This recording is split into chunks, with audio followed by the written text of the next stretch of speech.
আমি আইরিন। আজ থেকে ৩ বছর আগে এক সৌদি প্রবাসীর সাথে আমার মোবাইলে বিয়ে হয়। বিয়ের পর আমরা একে অপরকে সামনাসামনি দেখিনি এতদিনেও। তবে আমাদের সংসারটা ছিল মোবাইলে। আমার স্বামীর আপন বলতে তার মামা এবং মামি ছিলেন। খুব ছোটবেলায় সে তার বাবা-মাকে হারিয়েছে।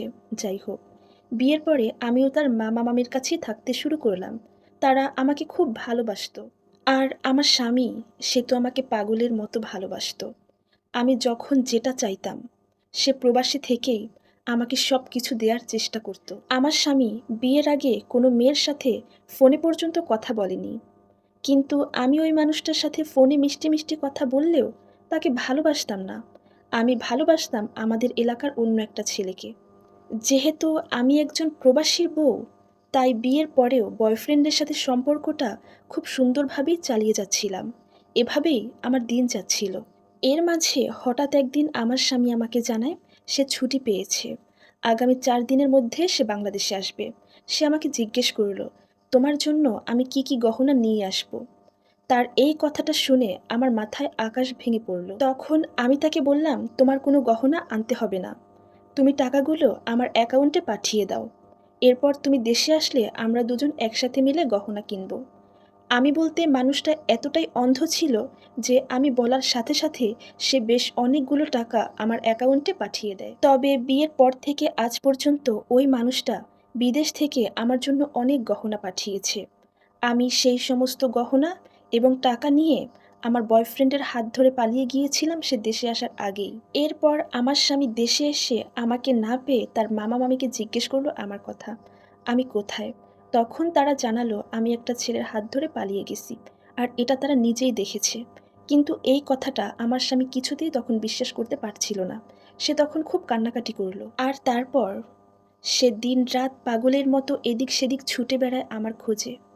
এমনকি সে পুলিশের কাছে অভিযোগ করেছিল আমি নাকি হারিয়ে গিয়েছি। ওই মানুষটা কিছুতেই মানতে পারতেছিল না যে আমি পালিয়ে গেছি। সে ৩ মাসের ছুটিতে এসেছিল, কিন্তু ওই মানুষটা একটা দিনও ভালো ছিল না। সে পাগলের মতো এদিক সেদিক আমাকে খুঁজে বেড়াতো।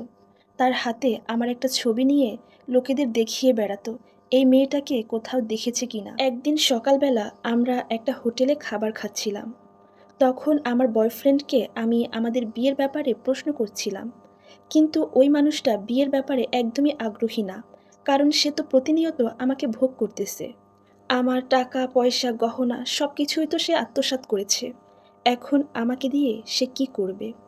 ঠিক ওই মুহূর্তে আমার স্বামী আমার একটা ছবি তার হাতে নিয়ে আমাদের পাশের টেবিলের এক ভদ্রলোককে দেখিয়ে জিজ্ঞেস করলেন এই মেয়েটাকে দেখেছে কিনা। সে জানালেন সে দেখেনি। তখন আমি আমার মুখটা ঢেকে ফেললাম যেন ওই মানুষটা আমাকে দেখে চিনতে না পারে।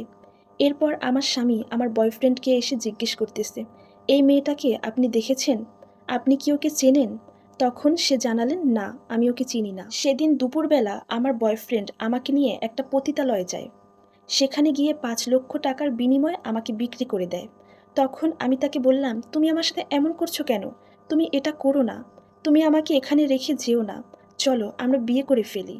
তখন সে আমাকে বলল, তোর মতো বেঈমানকে আমি বিয়ে করব, এটা ভাবলি কি করে। তুই তোর স্বামীর সংসার রেখে আমার কাছে এসেছিস, তুই যে আমাকে রেখে অন্য কারো কাছে যাবি না এর গ্যারান্টি কি। তুই আজ থেকে এই পতিতালয়ে থাকবি, এখান থেকে তুই পালানোর চেষ্টা করবি না।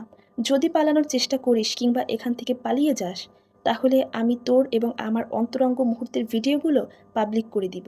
এসব বলে সে আমাকে সেখানে রেখে চলে যায়। আর তারপর আমি জ্ঞান হারিয়ে ফেলি। সেখানে আমাকে ঠিকমতো খেতে দিত না। তাদের কথা না শুনলে আমাকে প্রচুর মারধর করত। একটা সময় পর নিজেকে বাঁচানোর জন্য সেখানকার পরিবেশের সাথে মানিয়ে নিয়েছিলাম। আমি খুব ভালো করে বুঝতে পারি এইসব আমার পাপের ফল।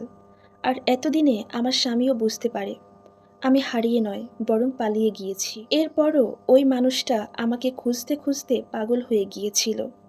ঠিকমতো একবেলা খাবার পর্যন্ত খেত না। একদিন সে তার মামাকে ৬ লক্ষ টাকা দিয়ে বলে, আমি যদি কখনো টাকার অভাবে ফিরে আসি তাহলে যেন মামা সেই টাকাটা আমাকে দেয়। এর কয়েকদিন পর আমার স্বামীর বুকে ব্যথা শুরু হয়। তাকে নিয়ে হাসপাতালে যাওয়া হয়, কিন্তু তাকে বাঁচানো সম্ভব হয়নি। সে হার্ট অ্যাটাকে মারা যায়। এর ঠিক ২ দিন পর আমাদের পাশের এলাকার এক ছেলের মাধ্যমে আমার মামা শ্বশুর জানতে পারে যে আমি একটা পতিতালয়ে আছি। মামা সেদিন আমাকে আনতে যায় এবং সে পতিতালয়ের সেই সর্দারকে ৫ লক্ষ টাকা দিয়ে সেখান থেকে আমাকে নিয়ে আসে আর এই সমস্ত কথা খুলে বলে। এই সব কথা শুনে আমি মামাকে বললাম, মামা, ওই মানুষটা কি দেশে আছে নাকি প্রবাসে চলে গেছে?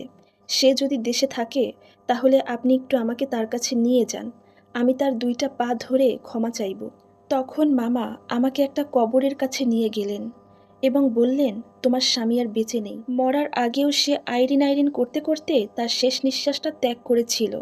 ওই মুহূর্তে আমি মাটির উপরে বসে পড়ি আর এখন বেশিরভাগ সময় আমি আমার স্বামীর কবরের পাশেই বসে থাকি। একজন মানুষের বিশ্বাস ভাঙার কষ্ট হয়তো চোখে দেখা যায় না, কিন্তু পরকীয়া সেই কষ্টকে সারা জীবনের ক্ষতে পরিণত করে। আর এই সম্পূর্ণ গল্পটি সংগৃহীত, যার সাথে আমার বাস্তব জীবনের কোনো মিল নেই। ধন্যবাদ।